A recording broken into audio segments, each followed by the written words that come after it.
Hello everybody, here's what's coming up tonight on Now. There were some people from Maine who wrote letters to Governor LePage. They got responses. They're not overly happy with them. We'll have that story. Plus, honoring those who so many years ago lost their lives on the USS Indianapolis in kind of a cute way. Also, would you send your pets on a vacation, and how much would you pay?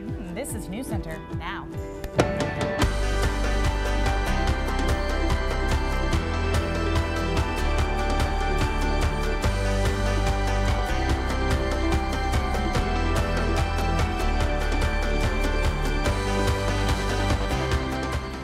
Any student that we have that's a sophomore or younger wasn't even born when September 11th happened. Sometimes they don't even know there is a war going on. Millions of American children and teenagers have never lived in a time when America was not at war, and that may be true for a little bit longer. Good evening, everyone. I'm Amanda Hill. And I'm Lee Goldberg. Last night, President Trump announced his plans to win the drawn-out war in Afghanistan, and he says America will not be backing down.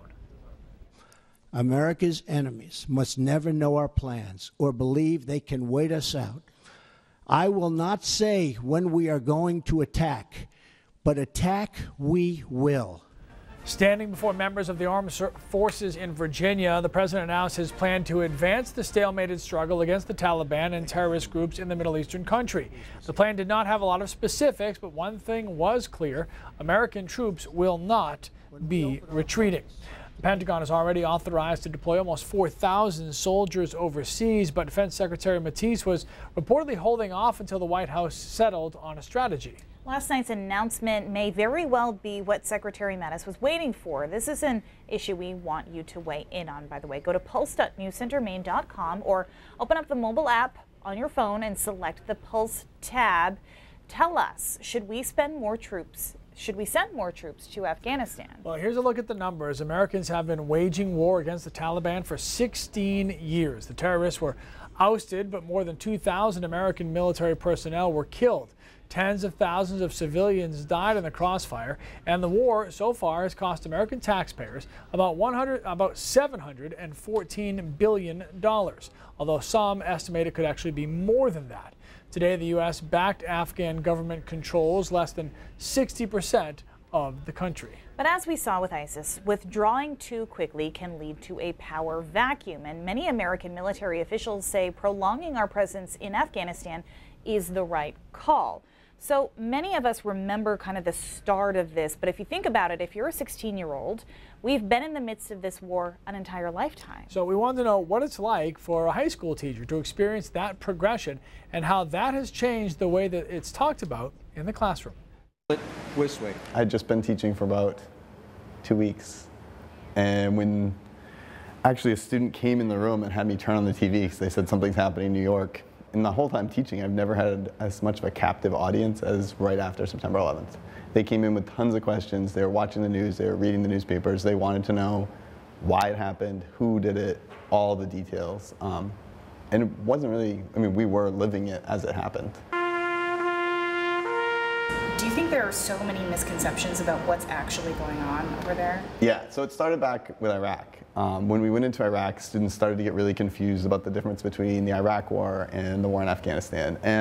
But they wanted to know the real information, so we would talk about it and we would go over the differences and discuss it. But one thing I've noticed in the last few years now is that any student that we have that's a sophomore or younger wasn't even born when September 11th happened. So they have very little idea. It used to be they were kind of experts and they just wanted some details. And now sometimes they don't even know there is a war going on. September 11th is something that happened a long time ago that they've heard their parents talk about. Now you have to start with the basics, like this is what happened. Right. This is what the Taliban is. This is where Afghanistan is on a map. And if they saw it on TV and they knew people there, they cared. So you make it real to them again. I love getting a chance to get veterans that come in. The kids always are interested to hear what they have to say. And it doesn't matter where the students are on the spectrum of liberal to conservative, they all want to hear from someone who was really there. Okay, so like we said, we wanted to hear from you. What do you think? Should the U.S. deploy more troops to Afghanistan? Some of you already weighing in on our Pulse question. Right now, 59% saying no, 41% saying yes. Still plenty of time to vote as well. If you want to get in on it, just go to pulse.newscentermaine.com or open our mobile apps and select the Pulse tab. And as always, for a more in-depth conversation and to talk directly to Amanda and I, watch the behind-the-scenes version of Now on our Facebook live streams right now. That camera right over there. See everybody over there. They can see it. Just wave. Hello. How you doing? So there you go. All right, switching gears. There is actually some severe weather happening for parts of western Maine tonight. And, well, when you're talking about severe things, you're bringing Keith Carson. Yeah, there's some pretty nasty storms out there across the Champlain Valley. Actually, tornado watch is the big red box with tornado warnings dotting across central parts of New York State. And you can see western Maine is in a severe thunderstorm watch box, but we've got a while before these storms even get near us. You see where they are. Again, Champlain Valley just starting to move into the northeast kingdom of Vermont. Still have to get through northern New Hampshire before they get even into northwestern parts of the state. So I think for a lot of us, this is a late night, early morning situation where we get some thunderstorms moving through. Now typically, and not always, but typically it's hard to get big severe weather through here in the middle of the night. The dynamics are not the same. Usually your instability is a lot lower. So the small scale computer model we're looking at here does have some thunderstorms in around 10 or 11 over western Maine, but notice they really do die out for the most part as they get towards the coastline. Still, there could be a cell or two, one depicted here, around 1 or 2 in the morning that does make it across the interior and all the way to the coastline. So it may be a situation where some of you are woken up by these thunderstorms late tonight, early tomorrow morning, and then we start to clear out. Guys, the humidity down in a big way, and we may be ripping off 5 or 6 days of nice weather coming up next week. Which is known as? Maine Diego. There it is. Keith's been talking about it forever. There it is. All right, when it comes to ballot questions, specific words matter. Officials have now nailed down the language for the Lewiston-Auburn merger question. Auburn's City Council met last night deciding to ask the same exact question Lewiston voters will face, which is, do you approve the Charter and Consolidation Agreement as recommended by the Lewiston-Auburn Joint Charter Commission? Now, some councilors thought that language should actually include the word merger to make the question as clear as possible. Eventually, it was decided separate language might cast doubt on the overall vote. Now, whether Lewiston and Auburn should actually become one city with combined departments and bank accounts has been a conversation for many years. More recently, though, a commission was created to look into whether it would be beneficial to both cities. A group has also formed against it. We'll hear more from both sides as we inch closer to that November vote. Governor LePage is drawing some criticism, this time from his constituents. Few people say they received a handwritten letter from the governor, but it was the language and the tone of the note that they say shocked them. Chris Costa spoke with some of those people today. And Chris, what were they actually hoping to accomplish with these letters in the first place? So, Leah and Amanda, they were hoping to get the governor to publicly denounce hate groups after the violence in Charlottesville, Virginia. Now, the governor maintains he does not condone racist hate groups, but that's not exactly what he wrote back to 2 women. This is one envelope Darcy Poulin was surprised to receive. I was shocked, actually. Poulin wrote to Governor Paul LePage, expressing her disappointment in him for not condemning the hate crimes in Charlottesville, Virginia. To not hear from our elected officials, it wasn't good enough. She got a response, but not directly addressing her concerns. To get a note written by him personally that contained such vitriol, it just shocked me. You must be reading the liberal press, LePage's note reads. I have been the most outspoken governor of the KKK. Funny how you don't listen until it suits your own bigotry. More than anything, it was just shocking. Sabrina Apchinsky sent a letter with a similar sentiment to the governor and got a similar response. This does not deserve a dignified response. I'm a patriotic American. What are you? He took time out of his day to personally attack folks that presented him views that were opposing to his own. I didn't want to be disrespectful, but I did want to get across that I was very disappointed. Neither woman feels that LePage handled the situation properly. To say that I am bigoted in some way, I feel like is unfair and doesn't help. It's frustrating. It's one thing to have a comment online, but another to get a handwritten note from your governor. Now, we reached out to the governor's office for comment on these notes to try to get his side of the story, but we did not receive a response, although just to be clear, he was in Aroostook County today, according to his Twitter. He also did post on his Facebook on August 17, a few days after the events in Charlottesville, saying that he does not condone racist hate groups. And in previous incidents in Maine involving the KKK, LePage called the activity, quote, appalling, quote, disgusting, and said there is no room for that in our society. Okay, interesting. Thanks, Chris.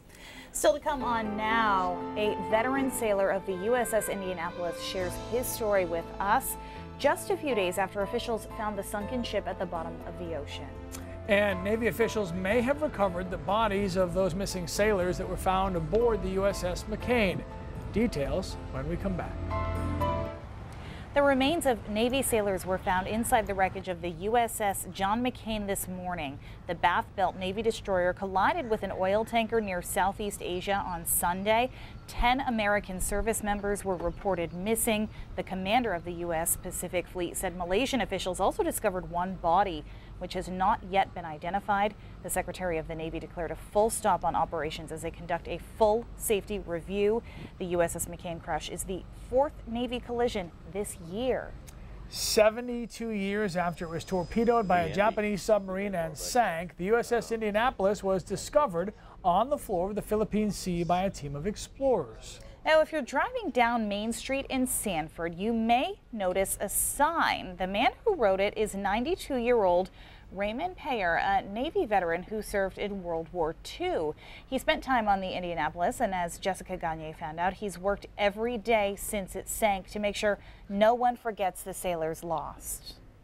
Piles of paper and pictures. This is a Navy record. Look at where the ship went. Memorabilia from a time most people in Maine have only read about. That was me in 1943, right there. Raymond Payer lived it. I was right there, all these pictures that I've got. He's made it his life's mission to meet with other World War II veterans. He told me this personally at the reunion. Collecting stories. He had put his hand and burned his hand. Some harder to tell than others. He always carried a sailor doll in his hand. Recalling the USS Indianapolis brings him to tears. All wounded people. Can you imagine the terrible story that was? I don't even want to, I think about it, I choke up. Raymond Payer was on that ship in July of 1945. I was getting transferred off for new duty, so I got off at Pearl Harbor. He landed in Hawaii just 2 weeks before the Indianapolis was torpedoed by the Japanese and sank. They didn't know where they were jumping. They had to jump. They were going to die. Hundreds lost their lives in the initial attack, and hundreds more died in the water while waiting to be rescued. Those who survived floated there for 5 days. I could have been there in the water. My feelings went with them, and it still is today, because I talked to everyone that got all their stories. That's why I choke up when I talk about it. At his Sanford home stands a sign. Every year, Raymond uses it to share a message of remembrance for his fallen brothers. It said, remembering 880 of my shipmates. After hearing about the discovery of the USS Indianapolis, Raymond changed it to a message of peace, reminding all passersby of those who proudly served our country and preserving their stories for those willing to listen. In Sanford, Jessica Gagne, News Center. Raymond Payer says all of his biological brothers also served in the military, some Navy, some Army. In total, there were 7 of them who served. So thank you for your service. Absolutely. It's getting a little bit humid out there. It's been a little humid the last few days. Keith Carson will show us when that will break in his full forecast. Plus, our high-end services, our Uber suites are booked almost every weekend. Do you think your pet deserves a little R&R? Well, now you can book them a vacation. Yep, it's true. The details coming up. All right, you can't make this stuff up. There is an emerging business out there selling vacations to people's pets. okay, so here's the deal. You're paying for your dog to go on vacation, or your cat. You can have a spa day, work with a personal trainer in the gym, or relax in bed and watch the big screen TV. This is your animal that's doing all of this. This is a real thing. This is a thing. Okay. NBC's Kate Rogers shows us what these pet vacations have to offer. For many people, summer means it's time to kick back and relax on vacation. And for some very pampered pets, it can be an opportunity to do the same in the dog days of summer. At D Pet Hotels Chelsea in New York City, dogs are given the royal treatment, and my own Oliver had to put the experience to the test. Canine guests can be chauffeured to and from the hotel, which has luxury Uber suites featuring full beds and flat-screen TVs. Chefs also prepare special meals for the pups, and there's even a little gym called Pant to work off those extra treats. Our high-end services, our Uber suites are booked almost every weekend because there's always that client who wants to, make sure that their dog gets the very best they could ask for. Summertime is crazy busy for us. And at Morris Animal Inn, cats are also vacationing in style. The inn offers luxury accommodations including condos and kiddie suites with plush beds and TVs. Feline guests can also have personalized cuddle time, nature walks, and game time on the iPad. People now are treating their cats more like children, so they're seeking out more interactive, customized experiences for their pets, opposed to just leaving them at home. In the past 5 years, Morris Animal Inn says demand for cat services has increased by some 40%, while D Pet Hotels sees a spike of some 25% in the spring and 10% in the summer months. So how does the dog know the difference between a flat screen TV and a tube TV? Because they make a point to tell you it's a flat screen, because the dog's going to go, what's with this tube? I mean, I think they're basically giving away panels at this point. We actually called. We called to just get some prices because I was curious. Yeah, sure. About $70 a night, which actually isn't not bad. Terrible. I thought that was actually pretty good. I thought it was going to be a lot more than it's twice as much. That's for the base, That's though. for the That's not for the Ultra Suite, which is with the flat screen for $125 a night. Okay. Which is like a hotel room for a $125 normal a night, but they get the flat screen. FYI, last year Americans spent $66 billion on the pet industry. Not shocking. I bring Reese's to a non-kennel place, but I don't think I would go that far. Where are you getting a hotel for $100 a night, by the way? Listen, I'm fancy. All right. That's what I'm saying. All right, we got some severe storms out there. A whole mess, actually. We got a tornado watch in the red and a severe thunderstorm watch in the yellow, which does include Maine. But you'll notice the thunderstorms are still pretty far to the west, coming out of the Champlain Valley in Vermont into the Northeast Kingdom. So it's going to be a little while before these get there, and I don't think they'll be as severe as they are right now. We've actually got some rotation in a couple tornado warnings in there. But the small-scale models have been relatively consistent in saying that we will get some thunderstorms here later tonight, but they just won't be as strong as they are right now. Here we're at 11 o'clock. By the time we get to 2, 3 in the morning, a couple of rumbles of thunder along the coastline could wake you up. I think that'll be the net impact of all this. Jess will keep an eye on these storms obviously later tonight. And then as we head into Wednesday, we start with clouds but end up with a beautiful day by Wednesday afternoon. It is sticky. Look at the dew point in Lewiston, 72, 70 in Freiburg. So that means it's going to be a very uncomfortable night for most of us, as temperatures will only drop down, and these are morning lows, to around 70. So most of the night will be spent in the 70s with that high humidity. So it's going to be, I think, one of the more uncomfortable nights we've had in about a month or so.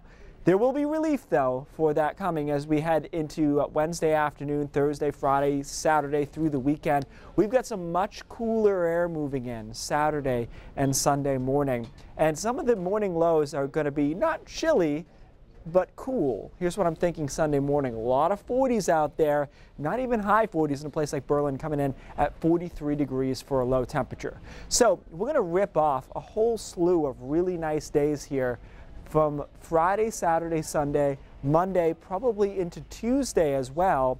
I don't see any real precipitation basically from Friday through mid next week, which is something you can't say all that often. It's going to be a nice stretch. The only thing I'll say, guys, is some people might be afraid of how fall-like it is going to feel. Yeah, it's like we're diving right in there. Getting a little close, yeah. Diving right in. All right. Hey, you guys remember all the services you pay for automatically? I get a lot. You get a lot? Same. Absolutely. Same. Yep. According to a new study by creditcards.com, more than 1 in 3 Americans have been enrolled in an auto pay program without knowing, like a gym membership or shopping service. And nearly half of Americans forgot to cancel a free trial before the deadline. All right. Well, here's what's coming up tonight on News Center at 5:30. Police in Saco are searching for a man accused of fleeing the scene of a standoff. Officers say they responded to reports of a hostage situation, but that is not what they found when they arrived at the Saco Motel. We'll let you know what happened there coming up. And are CTE scientists on the verge of a breakthrough? They may soon be able to diagnose the disease while the patient is still living. Those stories and more coming up at 5:30. By the way, really quickly checking back in with our polls question, that's going to remain live through the next half hour, so there is still plenty of time to vote. All right, so if we look at the numbers now, Pretty close. Need to go to Where are we at here? Okay, 60% to 40%. So 60% say no, 40 say yes, and we'll have your brain drops when we come back. All righty, time for some brain dropping, and for that, KC. All right, we got a viewer question. I love to get these. This is via email. Basically, where are we going to have the 2024 eclipse and what towns will be 100%? Great question, because we are already looking ahead since we didn't get a total this time. They already have the map for it, and on a global scale, you'll see that the eclipse basically takes a path up the eastern seaboard, if we can show that graphic, a path up the eastern seaboard, there we go, and across the middle part of the country, and you'll notice Maine is involved in that. If we zoom in a little bit farther, you'll see that it is basically western Maine and the mountains that will do the best with this eclipse, and so it will be a total eclipse there. The only thing I will caution you about all of this, it's very exciting, is that it's in April, and it's at the beginning of April. So, as we talked about with this eclipse, none of this matters if it's foggy, snowy, April-y in April. So, but you could see places like some of the ski resorts, like Sugarloaf, up in Jackman, will be in that 100% range. So if you're thinking ahead, you know, you can book your stuff a couple years ahead and see what you get for weather. It'll also go through Burlington, Vermont, but that will be April 8th, 2024. Are there any variables that can change the totality for the next 7 years, or is this pretty much locked in already? Not unless we get hit with an asteroid, pretty much. That's pretty much the gist of it, but the same rules will apply, and there's some more specified. There's where you're 100%, again, northern New Hampshire in through western Maine. But it's... So is the coast not going to see... They would be about 90%. Okay. So my advice, if you're still living here at this point, is to go to where it's 100%. Yeah. I wonder if they're taking reservations yet. They're probably. Maybe we should do a story they on probably that. should be. Anybody doing reservations up at the mountains? Yuli inadvertently walked into my rant for today, which is, yesterday, all of America suddenly, once again, believed in science. Conveniently so. We're in this culture right now where science is being combated. But yesterday, everybody went out. They went out at 2:30 to 2:45. They looked up at the sky, and they wore the glasses that scientists told them they have to wear. And I didn't hear anybody argue about whether or not it was going to happen or whether or not they needed those glasses in order to be safe. So my question is pretty simple. Why is science only a real thing when it's convenient to us? Just something to think about. For the record, we had people here complaining about having to wear the glasses. But they didn't question it, did they? No, I mean, who was questioning the glasses? That's my point. Yeah. That's the science. Did you not ask, can I just glance well, at it? I just wondered if I could actually just glance, which I did. Then I put the glasses Center at 5:30. It's a little blurry still, but